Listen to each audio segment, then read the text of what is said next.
প্রধানমন্ত্রীর সহযোগিতায়, পররাষ্ট্রমন্ত্রীর সহযোগিতায় আমরা যে দ্রুত ফিরে আসি, সেই জন্য আলহামদুলিল্লাহ বেঁচে ফিরে আসতে পারতেছি। কেমন জীবন ছিল, কেমন কাটিয়েছেন?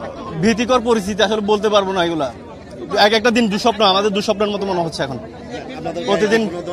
কি কোনো আঘাতপ্রাপ্ত হয়েছে? ভয় ভীতি দেখানো হয়েছে, কিন্তু হাত তোলা হয় নাই। হাত তুলে নাই, কেউ ভয় ভীতি দেখাইছে। অনেক সময় বন্দুকের নল দিয়ে গুতা মারতে চাইছিল, কিন্তু ভয় ভীতি করছিল। ঈদের সময় কেমন কেটেছে আপনাদের? ঈদের সময়, ঈদের দিন আমাদের, আজকেই আমাদের ঈদ, ওই দিন কোনো ঈদ ছিল না, আজকেই আমাদের ঈদ। আল্লাহর রহমত ছিল, আর আপনাদের দোয়া ছিল, সবার দোয়া ছিল এই দোয়ার। আর তাছাড়া আমাদের কোম্পানির প্রতি আমরা খুবই কৃতজ্ঞ, KSRM কোম্পানির প্রতি, আর আমাদের বাংলাদেশ সরকারের প্রতি আমরা খুবই কৃতজ্ঞ।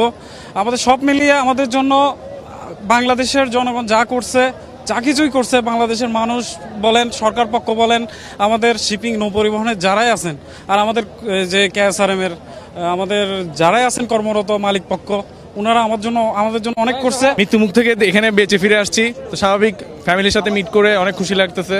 আপনাদের দেশবাসীকে দেখতেছি, বাংলাদেশে আসছি, বাংলাদেশের মাটিতে পা রাখতে পারছি, এটা আসলে অন্যরকম অনুভূতি। এটা আমি আসলে কয়েকটা শব্দে বর্ণনা করতে পারবো না।